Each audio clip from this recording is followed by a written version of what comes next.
जैसा कि हम सब जानते हैं कि अभी हमारा चैप्टर चल रहा है सीआरपीसी में 12 information to the police and their power to investigate, जिसमें कि 154 से लेके 163 तक हमने पढ़ लिया, यानी कि 154 से लेके 163 तक हमने पढ़ लिया। आज हम जानेंगे 164 सीआरपीसी क्या कहता है। तो आइए वीडियो स्टार्ट करते हैं और जानते हैं recording of confessions and statements. ठीक है, सबसे पहले कन्फेशन क्या होता है ये जानना होगा, तो मैं आई बटन में दे दूंगा कि कन्फेशन होता क्या है, कितने तरह का होता है। कन्फेशन एक तो होता है जो हम अभी पढ़ रहे हैं 164 में, मजिस्ट्रेट के सामने। ठीक है, एक होता है मतलब तीन तरह का कन्फेशन होता है। एक होता है डायरेक्ट कन्फेशन, एक होता है एक्स्ट्रा जुडिशियल कन्फेशन, जिसको और judicial confession, extra judicial confession और रिट्रैक्टेड कन्फेशन। ठीक है, जिसमें कि जुडिशियल कन्फेशन को हम फॉर्मल कन्फेशन भी बोलते हैं। फॉर्मल कन्फेशन मीन जो हम मतलब मजिस्ट्रेट सर के सामने करते हैं। ठीक है, एक्स्ट्रा जुडिशियल होता है जो हम कोर्ट के बाहर करते हैं। ठीक है, और रिट्रैक्टेड कन्फेशन होता है जिस कन्फेशन को हम करने के बाद बदल जाते हैं। ठीक है, तो जो 164 में हम कन्फेशन करेंगे तो रिट्रैक्टेड हम नहीं कर सकते। ठीक है, यानी कि फिर कन्फेशन को हम बदल नहीं सकते, जो कन्फेशन 164 के अंदर सीआरपीसी के अंदर होगा। तो बिना उधर उधर का बात किए हुए आइए यहाँ पर क्या कहता है वो जानते हैं। 164 recording of confession in statement. Any metropolitan magistrate or judicial magistrate may, whether or not he has jurisdiction in the case, record any confession or statement made to him in the course of an investigation under this chapter or under any other law for the time being in force or at any time afterwards before the commencement of the inquiry or trial। इसमें कहा जा रहा है कि कोई भी metropolitan magistrate या judicial magistrate, ठीक है, चाहे उनका जुरिडिक्शन हो या ना हो, उनका अधिकार क्षेत्र हो या ना हो, वो कन्फेशन को रिकॉर्ड कर सकते हैं। नॉट ओनली कन्फेशन, स्टेटमेंट भी। ठीक है, कन्फेशन स्टेटमेंट में अंतर होता है, वो हम बाद में जानेंगे। कन्फेशन और स्टेटमेंट वो रिकॉर्ड कर सकते हैं अगर उनका अधिकार क्षेत्र नहीं है तब भी। ठीक है, इन्वेस्टिगेशन के कोर्स में हमने कभी कहीं पर पढ़ा होगा, आपने भी पढ़ा होगा कि इन्वेस्टिगेशन अगर कहीं पर दौरान अगर किसी कोई व्यक्ति पकड़ाता है तो उसको तुरंत नियरेस्ट मजिस्ट्रेट के पास भेजना पड़ता है। ठीक है, तो यहाँ पर यही बात कहा जा रहा है कि कोई भी मजिस्ट्रेट हो, मतलब नहीं करता कि उनका अधिकार क्षेत्र है या नहीं है। इन्वेस्टिगेशन के दौरान पुलिस चाहे तो वहां पर उनको लेकर जाएगा। ठीक है, और कन्फेशन रिकॉर्ड होगा, स्टेटमेंट रिकॉर्ड होगा। ठीक है, और लेकिन ये जो स्टेटमेंट रिकॉर्ड होगा ये कमेंटमेंट ऑफ इंक्वायरी से पहले होगा और ट्रायल से पहले होगा। अगर कहीं पर भी किसी का इंक्वायरी स्टार्ट हो गया है या फिर ट्रायल हो गया है तो फिर कोई भी मजिस्ट्रेट सर ऐसा नहीं कर सकते, तब कन्फेशन नहीं होगा, तब स्टेटमेंट रिकॉर्ड नहीं होगा, उससे पहले रिकॉर्ड होगा स्टेटमेंट। ठीक है, आई होप यहाँ तक क्लियर हो गया होगा। एक बार आप फिर से ध्यान दीजिए, क्योंकि ये चाहे आप अगर लॉ कर रहे हैं तो 164 का जरूरत आपको हमेशा ही पड़ेगा। इसीलिए फिर से सुनिए, कोई भी मेट्रोपॉलिटन मजिस्ट्रेट और जुडिशियल मजिस्ट्रेट चाहे उनका अधिकार क्षेत्र हो या ना हो, वो कन्फेशन और स्टेटमेंट रिकॉर्ड कर सकते हैं इन्वेस्टिगेशन के दौरान। ठीक है, और कमेंसमेंट ऑफ इंक्वायरी और ट्रायल से पहले, अगर कमेंसमेंट ऑफ ट्रायल हो जाता है या इंक्वायरी हो जाता है तो फिर ये जो कन्फेशन है वो रिकॉर्ड नहीं होगा, स्टेटमेंट जो है वो रिकॉर्ड नहीं होगा। आई होप ये क्लियर हो गया होगा। प्रोवाइडेड दैट एनी कन्फेशन और statement made under this subsection may also be recorded by audio, video, electronic means in the presence of the advocate of the person accused of an offense। इसमें कहा जा रहा है कि ये जो confession है या स्टेटमेंट है वो जो रिकॉर्ड होगा वो ऑडियो और वीडियो मतलब इलेक्ट्रॉनिक तरीके से भी हो सकता है, यानी ऑडियो भी हो सकता है उसके स्टेटमेंट का, वीडियो भी हो सकता है उसके स्टेटमेंट का। लेकिन जो एडवोकेट है, जो एक्यूज्ड पर्सन का एडवोकेट है, वो वहां पर प्रेजेंस रहेगा, यानी प्रेजेंट रहेगा। ठीक, उसके बाद provided further that no confession shall be recorded by a police officer whom any power of a magistrate has been conferred under any law for the time being in force। इसमें कहा जा रहा है कि अब इसके लिए पहले आपको एक कंडीशन जानना पड़ेगा। कंडीशन ये है कि कभी कभी क्या होता है कि एग्जीक्यूटिव मजिस्ट्रेट को भी मजिस्ट्रेट वाला पावर दे दिया जाता है, जैसे कि डिस्ट्रिक्ट मजिस्ट्रेट है उनको भी कभी कभी जुडिशियल मजिस्ट्रेट वाला पावर दे दिया जाता है। ठीक, तो उस कंडीशन के लिए यहाँ पर लिखा गया है कि नहीं सॉरी, मतलब एग्जीक्यूटिव मजिस्ट्रेट को तो दिया ही जाता है, मतलब पुलिस ऑफिसर को भी कभी कभी पावर दे दिया जाता है कि आप एज अ मजिस्ट्रेट एक्ट कर सकते हैं। ठीक है, तो उस वक्त क्या होगा, अगर किसी को पावर दे दिया गया है मजिस्ट्रेट का लेकिन तब भी 164 के अंदर वो रिकॉर्ड नहीं कर सकता। ठीक है, कोई भी पुलिस ऑफिसर जो है वो रिकॉर्ड नहीं कर सकता चाहे उसको मजिस्ट्रेट का पावर दिया गया हो। ठीक है, ये भी क्लियर हो गया होगा। उसके बाद 2 बोल रहा है the magistrate shall before recording any such confession explain to the person making it that he is not bound to make a confession and that if he does so, it may be used as evidence against him, and the magistrate shall not record any such confession unless, upon questioning the person making it, he has reason to believe that it is being made voluntarily. इसमें कहा जा रहा है कि जब confession होगा, ठीक है, यहाँ पर आप ध्यान दीजिए, यहाँ पर सिर्फ सच कन्फेशन लिखा हुआ है, स्टेटमेंट नहीं लिखा गया है, ठीक है, स्टेटमेंट यहाँ पर नहीं लिखा गया है, यानी कि कन्फेशन स्टेटमेंट में अंतर है।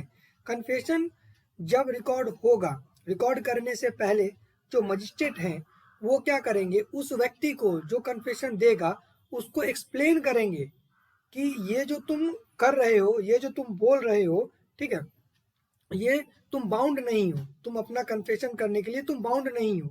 पहला बात क्या बोलेंगे कि कन्फेशन करने के लिए बाउंड नहीं हो। दूसरा बात क्या बोलेंगे कि ये तुम्हारे खिलाफ एज एविडेंस यूज होगा, ठीक है, मतलब हो सकता है, it may be use as evidence against him, ये तुम्हारे खिलाफ जो एज एविडेंस यूज हो सकता है। And the magistrate shall not record any such confession unless, और मजिस्ट्रेट सर तब तक कन्फेशन रिकॉर्ड नहीं करेंगे जब तक उनको खुद ब खुद ऐसा विश्वास ना हो जाए कि ये जो कन्फेशन है ये अपने विल से किया जा रहा है, यानी वॉलेंट्रीली है, ये प्रेशर नहीं है इस पर, ये फ्री है प्रेशर से, ठीक है, उस तभी मजिस्ट्रेट सर क्या करेंगे, कन्फेशन रिकॉर्ड करेंगे।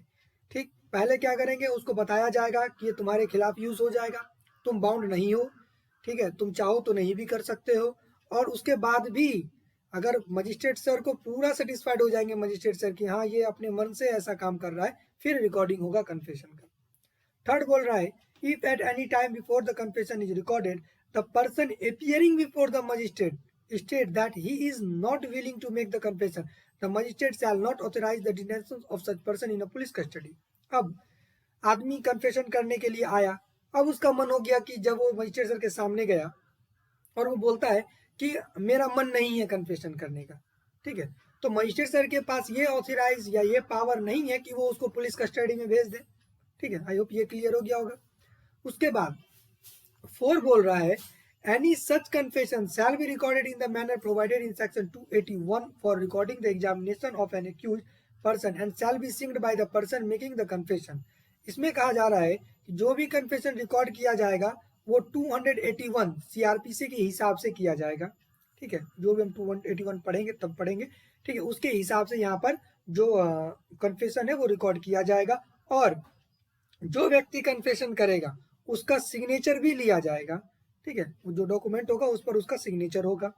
And magistrate shall make a memorandum at the foot of such record to the following effect, और जो पेपर बना, ठीक है, उस पेपर में उसने अपना कन्फेशन दिया, कन्फेशन देने के बाद उस पर उसने अपना साइन किया। अब मजिस्ट्रेट सर क्या करेंगे, मजिस्ट्रेट सर उस मेमोरेंडम का एक फुट बनाएंगे, मतलब फुट पर मेमोरेंडम बना, और मेमोरेंडम बनने के बाद उसके जो फुट नोट हम लोग बोलते हैं अपनी भाषा में, उसके फुट पर यानी कि पैर के पास यानी नीचे में, ठीक है, नीचे में वो लिखेंगे, आई हैव एक्सप्लेन टू, जो भी एक्यूज का नाम होगा वो नाम, ये याद करना बहुत ही इंपॉर्टेंट है, ठीक है, यहाँ पर आई हैव एक्सप्लेन टू इसका एक्यूज का नाम, that he is not bound to make a confession and that if he does so any confession he may make be used as evidence against him, and I believe that this confession was voluntarily made, it was taken in a presence and hearing and was read over to the person making it and admitted by him to be correct and it contain a full and true account of the statement made by him।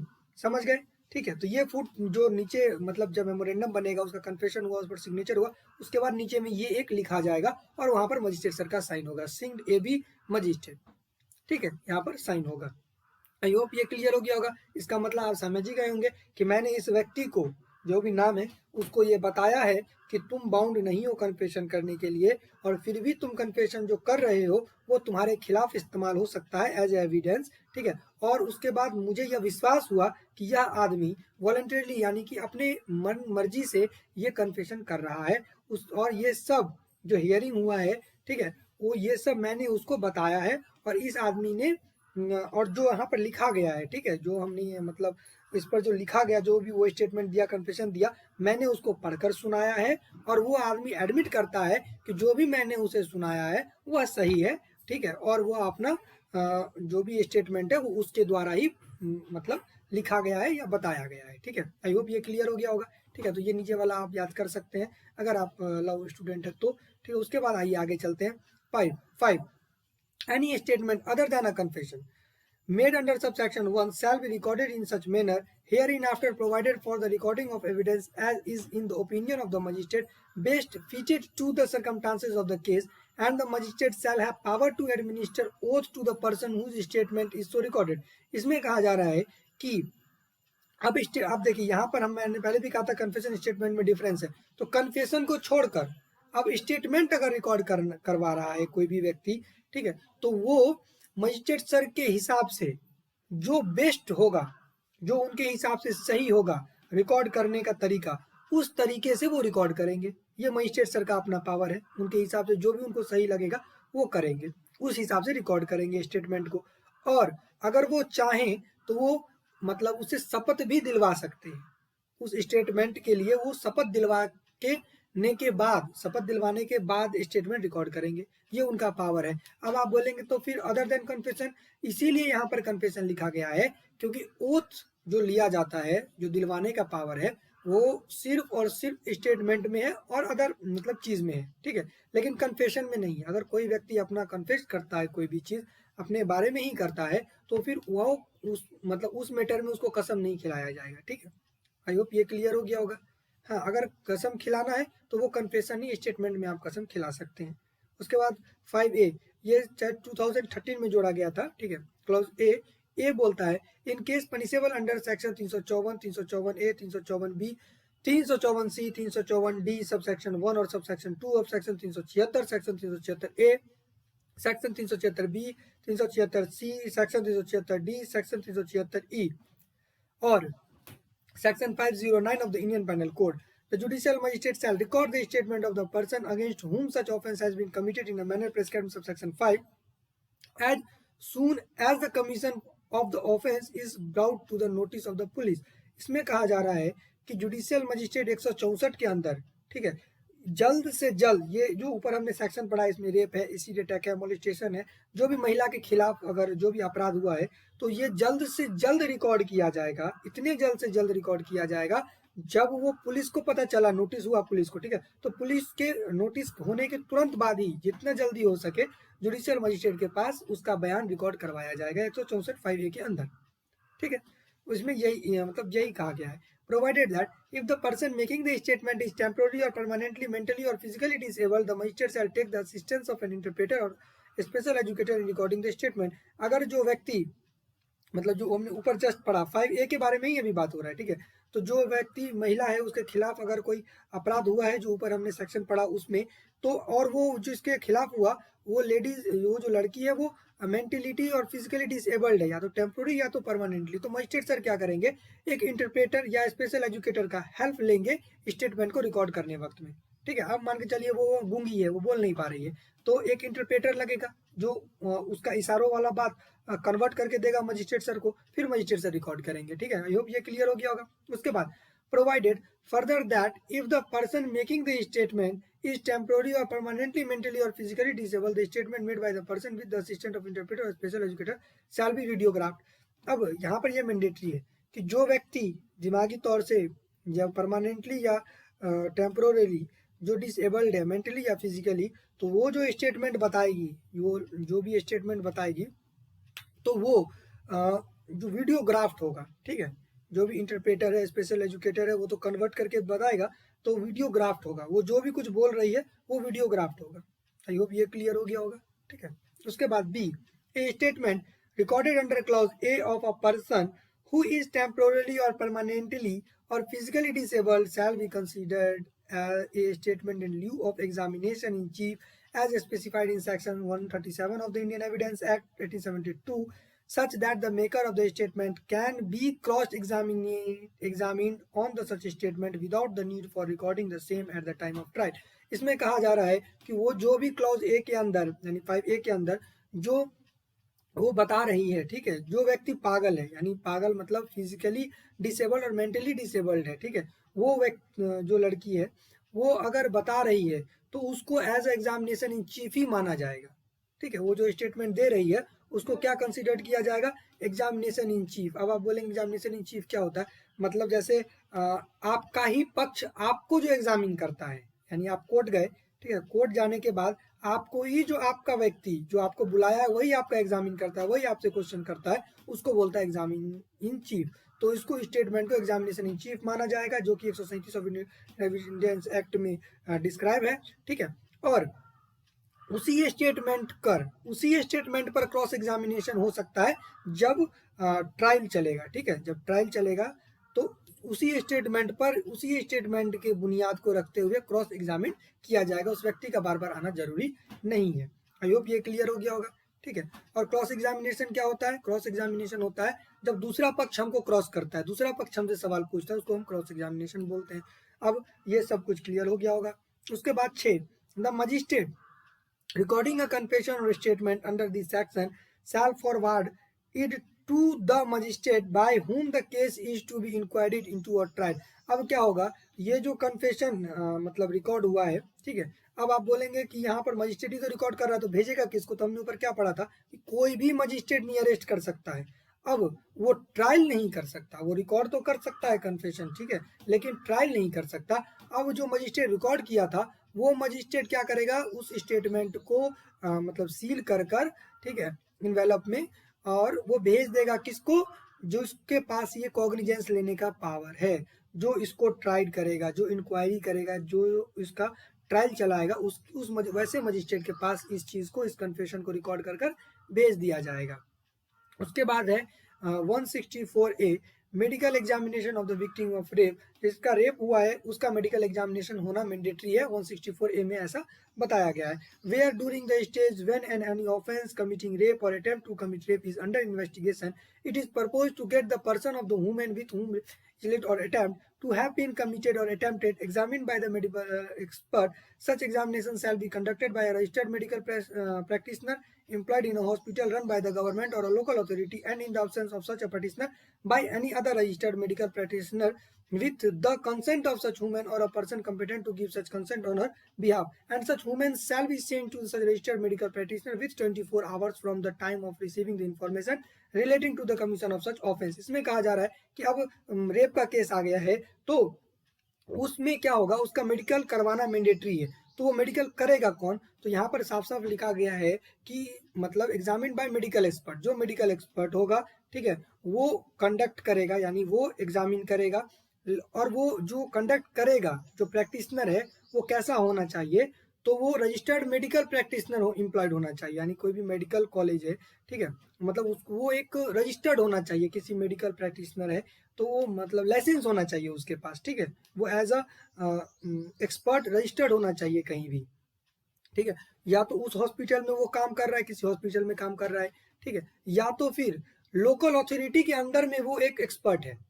यानी कि ऐसा थोड़ी है कि सिर्फ government का ही hospital चलता है, सेंट्रल गवर्नमेंट का चलता है, स्टेट गवर्नमेंट का चलता है, म्यूनिसिपैलिटी का भी चलता है।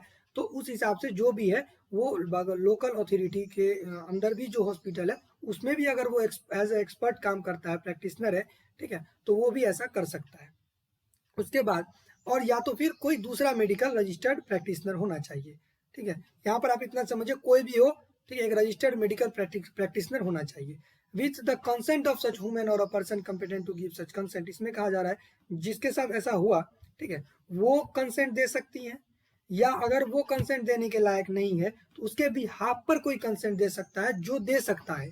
यानी अब जो दे सकता है मतलब कौन दे सकता है? उसका गार्जियन हो सकता है। अब कोई माइनर है तो अब वो ना बता पा रही है तो उसका माँ बाप बताएगा, कंसेंट देगा। एग्जामिन तो मेडिकल वाला करेगा, वो कंसेंट देगा कि ठीक है आप एग्जामिन कीजिए। और ये जो एग्जामिन किया जाएगा ये 24 घंटे के अंदर ही किया जाएगा। जब भी इंफॉर्मेशन मिला इस केस के बारे में कि ऐसा हुआ है, उसके 24 घंटे के अंदर ही ये एग्जामिन होना जरूरी है। यानी रेप के विक्टिम का मेडिकल एग्जामिनेशन 24 घंटे के अंदर होना जरूरी है। अब एक बार फिर से समझिए कौन करेगा? जो रजिस्टर्ड मेडिकल प्रैक्टिशनर है वो करेगा एग्जामिन। और दूसरा बात इसमें हमने क्या पढ़ा कि कंसेंट के साथ पड़ेगा। कंसेंट कौन देगा? या तो उसके बिहाफ पर उसका लीगल गार्जियन दे सकता है, या जो भी है उसके बिहाफ पर दे सकता है, ठीक है, या वो खुद देगी।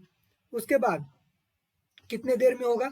जब भी ये ऐसा हुआ और इन्फॉर्मेशन मिला उसके 24 घंटे के अंदर, 24 घंटे के अंदर, ठीक है, ये मेडिकल कंडक्ट किया जाएगा। उसके बाद 2 पढ़ते हैं अब। The registered medical practitioner to whom such whom an is sent shall without delay examination her person and prepare a report of his examination given the following particular namely। अब जो registered medical practitioner है उसको जो महिला को भेजा गया उसके पास बिना देरी किए हुए वो क्या करेगा, एग्जामिन करना शुरू करेगा और रिपोर्ट बनाना शुरू करेगा। और उस रिपोर्ट में अब क्या क्या रहेगा वो हम पढ़ते हैं, ठीक है। रिपोर्ट में सबसे पहले नाम रहेगा, एड्रेस रहेगा उस वुमेन का जिसके साथ ऐसा हुआ, जिसको लाया गया। सेकंड, उस वुमेन का एज रहेगा, ठीक है, क्योंकि कितने साल की है। Third, the description of medical taken from the person of the women for DNA profiling, इसमें उसके डीएनए के बारे में भी रहेगा, ठीक है। उसके बाद चौथा है मार्क्स ऑफ इंजरी, मतलब जो भी इंजरी उसको चोट लगा है वो सब रहेगा अगर है ऐसा तो। और पांचवा बोल रहा है general mental condition of the women, अब जो लड़की है उसका दिमागी हालत कैसा है। 6, other medical material particular is reasonable detail. अब इसमें कहा क्या जा रहा है कि जो भी रिपोर्ट में उसको सही लगेगा, जो मेडिकल प्रैक्टिशनर है जो भी उसको लगेगा कि यहाँ पर ये देना चाहिए वो वहां पर उस डिटेल को मेंशन कर देगा, ठीक है। आई होप ये क्लियर हो गया होगा। उसके बाद third, the report shall state precisely the reason for each conclusion arrived at, इसमें अब वो ये रीजन भी बताएगा, मतलब कंक्लूजन निकाल के भी वो उस रिपोर्ट में लिखेगा, ठीक है, कि उस कंक्लूजन क्या निकला, ठीक है, और उस रीजन क्या था उस कंक्लूजन का, ठीक है। चौथा, the report shall specifically record that the consent of the woman or of the person competent to give such consent on her behalf to such examination had been obtained। ये important है, इसमें कहा जा रहा है कि वहां पर उस रिपोर्ट में स्पेसिफिकली रिकॉर्ड किया जाएगा कि कंसेंट कौन दिया है, क्या वुमेन दी है या उसके बिहाफ पर जो भी दिया है उसका नाम लिखा जाएगा, उसका एड्रेस सब कुछ पता वहां पर लिखा जाएगा। 5, the exact time of commencement and completion of examination shall also be noted in the report. इसमें कहा जा रहा है कि कब स्टार्ट हुआ, जो एग्जामिनेशन था वो कब स्टार्ट हुआ और कब खत्म हुआ, ये टाइम मेंशन होना ही चाहिए रिपोर्ट में। 6, the registered medical practitioner shall without delay forward the report to the investigation officer who shall forward it to the magistrate referred section 173 as the part of the document referred in clause A of subsection 5 of that section। अब जो registered medical practitioner है उसका complete हो गया, ठीक है, वो क्या करेगा, वो इन्वेस्टिगेशन ऑफिसर को देगा, वो मजिस्ट्रेट को नहीं देगा, वो इन्वेस्टिगेशन ऑफिसर को देगा और इन्वेस्टिगेशन ऑफिसर मजिस्ट्रेट के पास रेफर कर देगा सेक्शन 173 जैसा, ठीक है। उसके बाद 7, nothing in this section shall be construed as rendering lawful any examination without the consent of the woman or of any person competent to give such consent on her behalf। इसमें कहा जा रहा है कि जो भी चीज है, बिना जितना भी हमने ऊपर पढ़ा, अगर एग्जामिनेशन विदाउट कंसेंट का होता है, ठीक है, अगर उसका कंसेंट नहीं था एग्जामिनेशन का, या फिर उसके बिहाफ पर किसी का जो लॉफुल मतलब लॉफुली दे सकता था, अगर वो कंसेंट नहीं देता है तो ऊपर वाला जितना भी पढ़े हैं वो पूरा बर्बाद है, ठीक है। मतलब उस पर ये मेडिकल मान्य ही नहीं होगा अगर उसका कंसेंट नहीं था तो। आई होप यहाँ तक सब कुछ क्लियर हो गया होगा, ठीक है। आज के लिए यही, नेक्स्ट में हम पढ़ेंगे 165, कहाँ तक पढ़ेंगे इसका कोई अंदाजा नहीं है। आज के लिए यहीं तक समाप्त करते हैं। जय हिंद।